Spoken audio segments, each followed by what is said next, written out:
അമ്മ മനസ്സിൻ്റെ പുതിയൊരു എപ്പിസോഡിലേക്ക് എല്ലാവർക്കും സ്വാഗതം.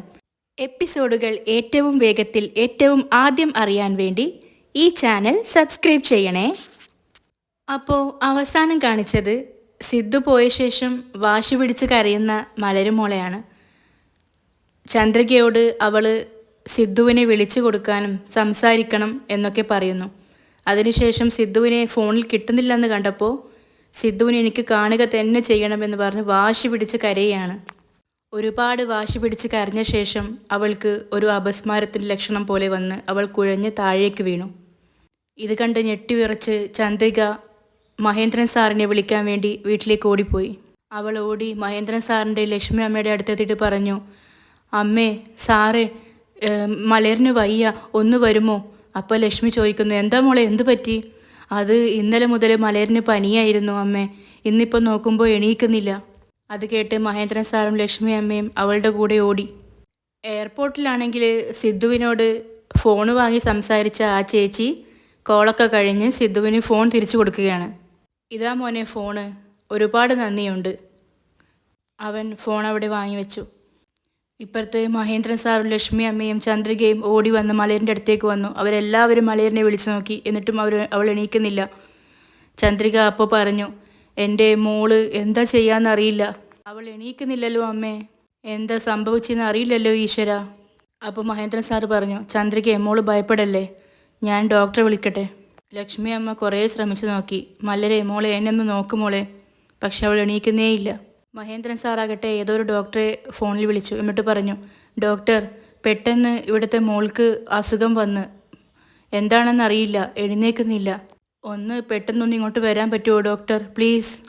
ചന്ദ്രിക ആകട്ടെ കരഞ്ഞു നിലവിളിച്ചു കൊണ്ട് വിളിച്ചു, മലരെ മോളെ ഒന്ന് അമ്മയെ നോക്കുമോളെ. അയ്യോ ഈശ്വര, എൻ്റെ മോക്ക് എന്താ പറ്റിയെന്ന് അറിയില്ലല്ലോ. ലക്ഷ്മി അമ്മ സമാധാനിപ്പിച്ചു, ചന്ദ്രിക മോളെ കരയല്ലേ, ഇപ്പോൾ ഡോക്ടർ വരും. മഹേന്ദ്രൻ സാർ ചന്ദ്രികയോട് പറഞ്ഞു, മോളെ ചന്ദ്രിക ഇപ്പോൾ ഡോക്ടർ വരും, 10 മിനിറ്റ് കൊണ്ട് വരും, ഞാനൊന്ന് പുറത്ത് പോയി നോക്കട്ടെ, നിങ്ങളിവിടെ ഇരിക്കുക, അവളെ നോക്ക്. സിദ്ധു ആകട്ടെ എയർപോർട്ടിൽ നിന്ന് കരഞ്ഞുകൊണ്ട് ഓർത്തത് മലയറിൻ്റെ കാര്യമാണ്. ഇപ്പുറത്ത് മലയറിനെ നോക്കാൻ വേണ്ടി മഹേന്ദ്രൻ സാർ ഡോക്ടറെയും കൊണ്ടുവന്നു. ലക്ഷ്മി അമ്മ ഡോക്ടർക്ക് പറഞ്ഞു കൊടുത്തു, ഡോക്ടർ നല്ല പനിയുണ്ടായിരുന്നു, ഇപ്പോൾ പെട്ടെന്നൊന്ന് മയങ്ങി വീണതാണ്, എന്താണെന്ന് നോക്കൂ ഡോക്ടർ. ഡോക്ടർ പറയും, ഞാൻ നോക്കിക്കോളാം. ഡോക്ടർ കുറച്ച് നേരമെടുത്ത് നെഞ്ചിടിപ്പും പൾസും ഒക്കെ പരിശോധിച്ച ശേഷം പറഞ്ഞു, പനി കുറച്ച് കൂടുതലാണ്. അതും പറഞ്ഞ് അദ്ദേഹം അപ്പം തന്നെ ഒരു ഇഞ്ചക്ഷൻ എടുത്തു. എന്നിട്ട് എല്ലാവരെയും സമാധാനിപ്പിക്കും പോലെ പറഞ്ഞു, ആരും പേടിക്കൊന്നും വേണ്ട കേട്ടോ, മൈൽഡ് ഫീവറാണ്, ഞാനൊരു ഇഞ്ചക്ഷൻ കൊടുത്തിട്ടുണ്ടേ. എന്നിട്ട് പ്രിസ്ക്രിപ്ഷൻ എടുത്ത് അതിലത്ത് എഴുതിയ ശേഷം ഞാൻ ഇതിൽ എഴുതിയ മരുന്നുകളൊക്കെ വാങ്ങിച്ചു കൊടുത്ത് കുട്ടിക്ക് കൊടുക്കണം കേട്ടോ. ശരി ഡോക്ടർ. ചന്ദ്രിക കരയുന്നത് കണ്ട് മഹേന്ദ്രൻ സാർ സമാധാനിപ്പിച്ചു, ചന്ദ്രിക മോളെ ഡോക്ടർ ഒന്നുമില്ലെന്ന് പറഞ്ഞല്ലോ, നീ കരയല്ലേ, അതുവരെ ഈ ഗുളിക കൊടുത്താൽ മതിയെന്ന് പറഞ്ഞ് പനിയുടെ ഗുളിക കൊടുത്ത് ഡോക്ടർ അവിടെ എണീറ്റു. മഹേന്ദ്ര സാറ് പറഞ്ഞു, ലക്ഷ്മി നീ കൂടെ തന്നെ നിൽക്ക്, ഇവരെ നോക്ക് കേട്ടോ, ഞാൻ ഡോക്ടറിനെ പറഞ്ഞയച്ച് ഇപ്പോൾ തന്നെ വരാം. ലക്ഷ്മി അമ്മ ഗുളിക എടുത്ത് ചന്ദ്രികയുടെ കയ്യിൽ കൊടുത്തു. മലരെ എണീറ്റ പാട് ഇത് കൊടുക്കണം കേട്ടോ ചന്ദ്രികയെ. ഇപ്പുറത്ത് സിദ്ധു ആകട്ടെ മലരുമോളെ ഓർത്തോർത്ത് കരയുകയായിരുന്നു. അവസാനം അവൾ വരച്ചു കൊടുത്ത ബർത്ത്ഡേ ഗിഫ്റ്റായ ആ ചിത്രം അവൻ്റെ മനസ്സിൽ ഓർമ്മ വന്നു. പെട്ടെന്ന് തന്നെ അവൻ ക്യാരി ബാഗിൽ നിന്നും അതെടുത്ത് പുറത്ത് വെച്ച് അതിങ്ങനെ നോക്കിക്കൊണ്ടേയിരുന്നു. അത് കണ്ട് പരിസരം മറന്നവൻ പൊട്ടിക്കരഞ്ഞു. ശേഷം പിക്ചർ എടുത്ത് ബാഗിൽ വെച്ച് കണ്ണൊക്കെ തുടച്ച് സ്വയം നിയന്ത്രിച്ച് അവൻ അങ്ങനെ ഇരുന്നു. ഇപ്പുറത്ത് ലക്ഷ്മി അമ്മ ആകട്ടെ തുണിയിൽ വെള്ളം പിടിച്ച് അത് മലരുമോളുടെ നെറ്റിയിൽ വെച്ചു കൊടുക്കുകയായിരുന്നു. ചന്ദ്രിക കിച്ചണിൽ കയറിയിട്ട് പെട്ടെന്ന് തന്നെ കഞ്ഞി ഉണ്ടാക്കുമായിരുന്നു. ലക്ഷ്മി അമ്മ തൊട്ട് നോക്കിയിട്ട് പറഞ്ഞു, ചന്ദ്രിക മോളെ ഇപ്പോൾ കുഴപ്പമൊന്നുമില്ല, കുറച്ച് പനി കുറവുണ്ട്. ചന്ദ്രിക ഒരു പാത്രത്തിൽ കുറച്ച് കഞ്ഞി എടുത്തു കൊണ്ടുവന്ന് മലരിൻ്റെ അടുത്ത് വന്നിരുന്നു. കണ്ണു തുറന്ന മലരിനോട് ചന്ദ്രിക ചോദിച്ചു, മലരുമോളെ നിനക്കിപ്പോൾ മാറ്റമുണ്ടോ? അപ്പോൾ പെട്ടെന്ന് മലരുമോള്, എനിക്ക് സിദ്ധുവിനെ കാണണം. സിദ്ധു എവിടെയാ അമ്മേ? അപ്പോൾ ലക്ഷ്മി അമ്മ മലരിനെ സമാധാനിപ്പിക്കാൻ വേണ്ടി പറഞ്ഞു, മോളെ സിദ്ധു ഇപ്പോൾ എയർപോർട്ടിലായിരിക്കും, US-ലെത്തിയ പാടെ മോളെ കോൾ ചെയ്യുന്നാ പറഞ്ഞത്, അവൻ വിളിച്ചാൽ മോള് വീഡിയോ കോളിൽ കണ്ട് സംസാരിക്കണം കേട്ടോ. അപ്പോൾ മലര് തൻ്റെ അമ്മയെ ഇങ്ങനെ നോക്കി. ചന്ദ്രിക അപ്പോൾ പറഞ്ഞു, മോളെ അമ്മ നിനക്ക് കഞ്ഞി ഉണ്ടാക്കിയിട്ടുണ്ട്, അത് കുടിച്ച് മരുന്നൊക്കെ കുടിച്ചാലേ മോളുടെ അസുഖം മാറുള്ളൂ. അപ്പോൾ ലക്ഷ്മി അമ്മ പറഞ്ഞു, ഇങ്ങത്താ ഞാൻ കൊടുക്കാം. ചന്ദ്രിക മലയറിനെ എണീപ്പിച്ച് ഇരുത്തി. ലക്ഷ്മി അമ്മ പതിയെ ശ്രദ്ധിച്ച് മലരിന് കഞ്ഞി കോരിക്കൊടുത്തു. അതിനുശേഷം മരുന്നെടുത്ത് അവളോട് പറഞ്ഞു, ഈ ഗുളിക കുടിച്ചാൽ മോളുടെ രോഗമൊക്കെ മാറും, വാ തുറന്നേ എന്നും പറഞ്ഞ് അവൾക്ക് ഗുളിക കൊടുത്തു. സാരമില്ല ചന്ദ്രികയെ, പനിയൊക്കെ കുറവുണ്ട്. ഇതിനുശേഷം മലരുമോളെ വിചാരിച്ച നീ പേടിക്കേ ചെയ്യണ്ട. ഞാൻ വല്ലാതെ പേടിച്ചു പോയി അമ്മേ. എന്നിട്ട് ലക്ഷ്മിയോട് പിന്നെയും പറഞ്ഞു, അമ്മേ, ഞാൻ മലരിന് സുഖമായാൽ അമ്പലത്തിൽ വിളക്ക് കൊളുത്താമെന്ന് നേർച്ചയുണ്ടായിരുന്നു. ഞാൻ അതൊന്ന് ചെയ്തു വരട്ടെ? അതൊന്നും കുഴപ്പമില്ല മോളെ, മോള് പോയിട്ട് അതൊക്കെ വിളക്കൊക്കെ വെച്ചു വാ, ഞാൻ നോക്കിക്കൊള്ളാം. ചന്ദ്രിക അപ്പോൾ തന്നെ അവിടെ നിന്ന് തിരിച്ചു. അവൾ പെട്ടെന്ന് തന്നെ അമ്പലത്തിലെത്തി. അവിടെ നിന്ന് പൂജാരി ചോദിച്ചു, ആരുടെ പേരിലാ? അപ്പോൾ അവൾ പറഞ്ഞു, മലരിൻ്റെ പേരിൽ ഒരു അർച്ചന കഴിക്കണം. അവൾ ദേവിക്ക് മുന്നിൽ മനമുരുക്കി പ്രാർത്ഥിച്ചു.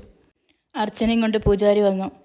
അപ്പോൾ ചന്ദ്രിക പറഞ്ഞു, തിരുമേനി, എൻ്റെ മോക്ക് അസുഖം മാറിക്കഴിഞ്ഞാൽ ദേവിക്ക് വിളക്ക് വെക്കാമെന്ന് നേർച്ചയുണ്ടായിരുന്നു. ഞാൻ വിളക്ക് വെച്ച് വരാം. അപ്പോൾ തിരുമേനിയും പറഞ്ഞു, ചെയ്തിട്ട് വാ മോളെ. അങ്ങനെ അവൾ വിളക്ക് വെച്ചുകൊണ്ടിരിക്കുമ്പോഴാണ് അതിലൂടെ മഹേഷ് പാസ് ചെയ്തു പോയത്. അവൻ ചന്ദ്രികയെ കണ്ടു. അവളെ കണ്ടതും അവൻ്റെ മനസ്സിലേക്ക് ഓടിയെത്തിയത് സിദ്ധു തൻ്റെ ഭർത്താവാണെന്ന് അവൾ ആക്രോശിച്ച ആ രംഗമായിരുന്നു. കലിപൂണ്ട് അവൻ അവൾക്കടുത്തേക്ക് പോയി. എന്നിട്ട് അവൾ വെച്ചുകൊണ്ടിരുന്ന വിളക്ക് ഒന്ന് കാലുകൊണ്ട് തട്ടിക്കളഞ്ഞു. ഇത് കണ്ട് ദേഷ്യം പിടിച്ച് ചന്ദ്രിക അവനെ നോക്കി. അപ്പോൾ മഹേഷ്, എന്താടി അങ്ങനെ നോക്കുന്നേ? നിനക്കെന്തെങ്കിലും സംഭവിച്ചാൽ നിന്റെ മറ്റവൻ ഓടി വരുമല്ലോ. ഇപ്പോൾ എവിടെ പോയി നിന്റെ അവൻ? അപ്പോൾ ദേഷ്യം പിടിച്ച ചന്ദ്രിക, ദേ നോക്ക്, ആവശ്യമില്ലാതെ എൻ്റെ അടുത്ത് പ്രശ്നത്തിൽ വരാൻ പാടില്ല, പോയിക്കോ. അപ്പോൾ മഹേഷ്, കോർട്ടിൽ ഡൈവോഴ്സ് ആക്കി കഴിഞ്ഞാൽ നീയും ഞാനും തമ്മിലുള്ള പ്രശ്നമൊക്കെ തീർന്നു എന്നാണോ? അങ്ങനെയൊന്നും വിചാരിക്കേ ചെയ്യണ്ട. ഞാൻ നിന്റെ കൂടെ ജീവിക്കണമെന്ന് വിചാരിക്കുന്നു. എനിക്ക് നീയും മലരും വേണം. ഇത് കേട്ട് വെറുപ്പോടെ ചന്ദ്രിക, മര്യാദയ്ക്ക് ഇവിടുന്ന് പൊയ്ക്കോ, ഇല്ലെങ്കിൽ നടക്കുന്നത് വേറെ ആയിരിക്കും. അപ്പോൾ മഹേഷ്, എന്താടി നടക്കുന്നേ? എന്താ നടക്കുന്നേ പറ, എന്താ നീ പേടിപ്പിക്കുകയാണോ? ദേ നോക്ക്, ഇപ്പം തന്നെ ദേവിയുടെ കഴുത്തിലെ മാലയെടുത്ത് ഞാൻ നിന്റെ കഴുത്തിലേക്ക് ഇട്ടുതരും, എന്താ നോക്കുന്നോ? ചന്ദ്രിക അത് കേട്ട് അവനെ വെറുപ്പോടെ നോക്കി. ഇപ്പോൾ ആരാ നമ്മളെ പിരിക്കാൻ പോകുന്നത്, ഞാൻ കാണട്ടെ എന്നും പറഞ്ഞ് മഹേഷ് ചന്ദ്രികയുടെ കയ്യിലേക്ക് കയറി പിടിച്ചു. ഏയ്, കയ്യിൽ നിന്ന് വിട്. അവൾ കുതറി മാറാൻ ശ്രമിച്ചു. അവൻ കൈ വിടാതെ പിടിച്ച് വലിച്ചു കൊണ്ടിരുന്നു. വാടി ഇങ്ങോട്ട്. അവൾ കുതറി മാറാനും ശ്രമിച്ചു. നിനക്കെന്താ ഭ്രാന്താണോ? കയ്യിൽ നിന്ന് വിടറാ. മഹേഷ് ചന്ദ്രികയും വലിച്ചഴിച്ചു കൊണ്ടുപോയി. അവൾ കുതറി മാറാൻ ശ്രമിച്ചുകൊണ്ടേയിരുന്നു. അപ്പോൾ മഹേഷ് പറഞ്ഞു, ഇനി നിന്റെ കഴുത്തിൽ താലി കെട്ടാതെ ഞാൻ നിന്നെ വിടുമെന്ന് നീ വിചാരിക്കേ ചെയ്യണ്ട. നിന്റെ കഴുത്തിൽ ഞാൻ കെട്ടുന്ന താലിയായിരിക്കും സിദ്ധുവിന് ഞാൻ കൊടുക്കുന്ന ഏറ്റവും വലിയ ശിക്ഷ. വാടി ഇങ്ങോട്ട്. ചന്ദ്രിക ശക്തിയായി കുതറി മാറാൻ ശ്രമിച്ചു. പക്ഷെ അവളെ കൊണ്ടായില്ല. അവൻ ദേവിയുടെ അടുത്ത് കൊണ്ടുപോയി അവിടെ പൂജിച്ച താലിയെടുത്ത് അവൻ അവളുടെ കഴുത്തിൽ കെട്ടാൻ വേണ്ടി പോയി. അവളാകട്ടെ കുതറി മാറാൻ ശ്രമിച്ചു. വിടടാ, വിടടാ എന്നെ. അവൻ താലി അവളുടെ കഴുത്തിൻ്റെ നേരെ കൊണ്ടുവന്നു. വിടടാ, വിടാനല്ലേ നിന്നോട് പറഞ്ഞത്? വായ പൂട്ടടി, നിന്റെ കഴുത്തിൽ ഇന്ന് ഞാൻ താലി കെട്ടാതെ ഞാൻ വിടില്ല. അവൾ അവസാനം കരഞ്ഞുകൊണ്ടും പറഞ്ഞു, പറഞ്ഞാ കേക്കടാ, വിടടാ. അപ്പോൾ അതിലേ വന്ന തിരുമേനി പറഞ്ഞു, അയ്യോ ഈശ്വര, എന്താ ഇവിടെ നടക്കുന്നേ? അദ്ദേഹം മഹേഷിനോട് ചോദിച്ചു, എന്താ ഇവിടെ നടക്കുന്നേ? അവർ വേണ്ട എന്നല്ലേ പറയുന്നേ, പിന്നെ എന്തിനാ നിർബന്ധിക്കുന്നേ? അപ്പോൾ മഹേഷ് തിരുമേനിയോട് പറഞ്ഞു, തിരുമേനി, ഇത് എൻ്റെ ഭാര്യ തന്നെയാണ്. ഇവളുടെ കഴുത്തിൽ ഞാൻ താലി കെട്ടാൻ വേണ്ടി എനിക്ക് ആരുടെ അനുമതി വേണ്ട. മഹേഷ് അങ്ങനെ പറയാൻ തിരിഞ്ഞതും ചന്ദ്രിക അവൻ്റെ കൈ ബെറക്കോട്ടേക്കാക്കി അവനെ തള്ളിക്കൊണ്ട് ഓടാൻ ശ്രമിച്ചു. അവൻ പുറകെ ഓടി അവളെ കയറി പിടിച്ചു. തിരുമേനി പിന്നെയും പറഞ്ഞുകൊണ്ടിരുന്നു, അനിയ, അവർക്കിഷ്ടമില്ലാതെ അവരെ താലി കെട്ടാൻ പറ്റില്ല.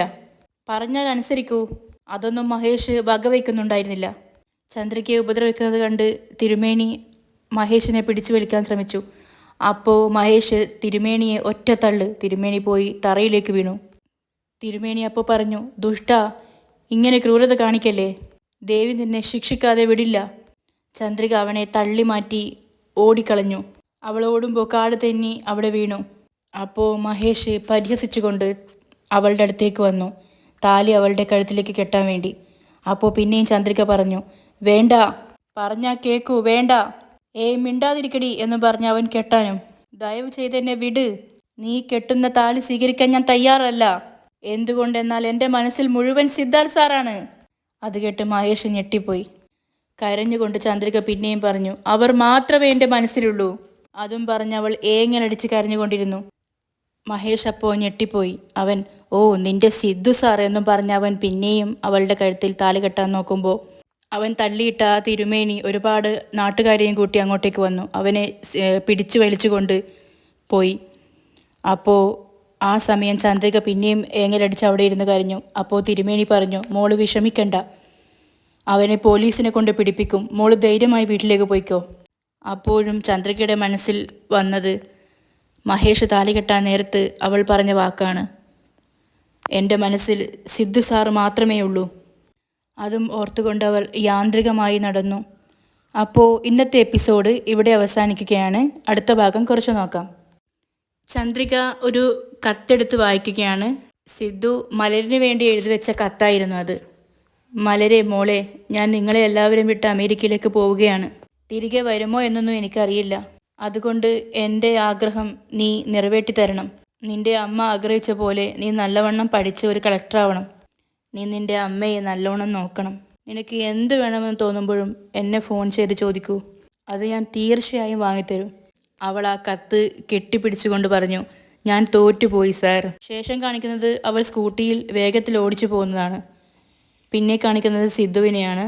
അവൻ പ്ലെയിനിലേക്ക് കയറാൻ പോവുകയാണ്. അപ്പോൾ ഇവിടെ അവസാനിക്കുകയാണ്. നാളെ പുതിയൊരു എപ്പിസോഡുമായി ഞാൻ വീണ്ടും വരും വരേക്കും എല്ലാവർക്കും ടാറ്റ ബൈ.